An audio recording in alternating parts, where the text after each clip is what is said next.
Hub syrup കഴിച്ച കുട്ടികൾ മരിക്കാനിടയായ സംഭവത്തിന് പിന്നാലെ കേരളത്തിലും ജാഗ്രതാ നിർദ്ദേശം. പരാതിക്കിടയാക്കിയ കോൾട്രിപ്പ് സിറപ്പിന്റെ സാമ്പിളുകൾ ഡ്രഗ്സ് കൺട്രോളർ പരിശോധനയ്ക്കായി ശേഖരിച്ചു.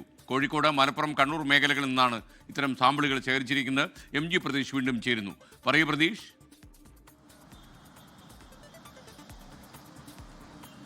SKN മധ്യപ്രദേശിൽ ഉൾപ്പെടെ അപകടത്തിനിരയാക്കിയ കോൾഡ്രിപ്പ് സിറപ്പുമായി ബന്ധപ്പെട്ട് സംസ്ഥാനങ്ങൾക്കും ജാഗ്രതാ നിർദ്ദേശം നൽകിയിട്ടുണ്ട്. അതിന്റെ ഭാഗമായി തന്നെ കേരളത്തിൽ ഡ്രഗ്സ് കൺട്രോൾ വകുപ്പിന്റെ നേതൃത്വത്തിൽ വലിയ പരിശോധനയാണ് നടന്നു വരുന്നത്. 52 സാമ്പിളുകൾ നിലവിൽ ഡ്രഗ്സ് കൺട്രോൾ വകുപ്പ് പരിശോധനയ്ക്ക് അയച്ചിട്ടുണ്ട്. തിരുവനന്തപുരം, എറണാകുളം, തൃശൂർ, കോന്നി ലാബുകളിലേക്കാണ് ഇതുമായി ബന്ധപ്പെട്ട് പരിശോധനയ്ക്ക് അയച്ചിരിക്കുന്നത്. ഈ കോൾഡ്രിപ്പ് സിറപ്പിന്റെ 170 ബോട്ടിലുകൾ നേരത്തെ തന്നെ ഡ്രഗ്സ് കൺട്രോൾ വിഭാഗം ശേഖരിച്ചിട്ടുണ്ട്.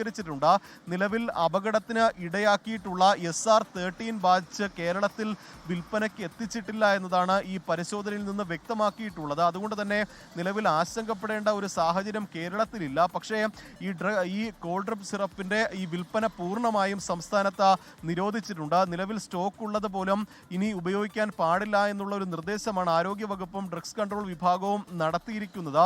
ഒപ്പം ഈ കുട്ടികൾക്ക് പ്രിസ്ക്രിപ്ഷൻ ഇല്ലാതെ ഒരു തരത്തിലും ചുമമരുന്നുകൾ നൽകരുതെന്ന കർശന നിർദ്ദേശം മെഡിക്കൽ സ്റ്റോറുകൾക്കും കൈമാറിയിട്ടുണ്ട്.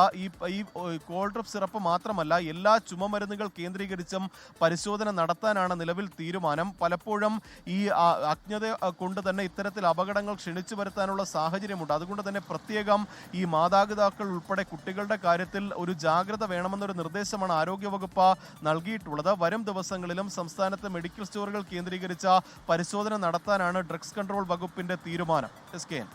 ലോകത്തെവിടെയായാലും ഏത് സമയത്തും 24 വാർത്തകളും ഓഗ്മെന്റഡ് റിയാലിറ്റി പാക്കേജുകളും എക്സ്പ്ലെയിനറുകളും വിശദമായി കാണാൻ ഞങ്ങളുടെ YouTube ചാനൽ നിങ്ങൾക്ക് സബ്സ്ക്രൈബ് ചെയ്യാം.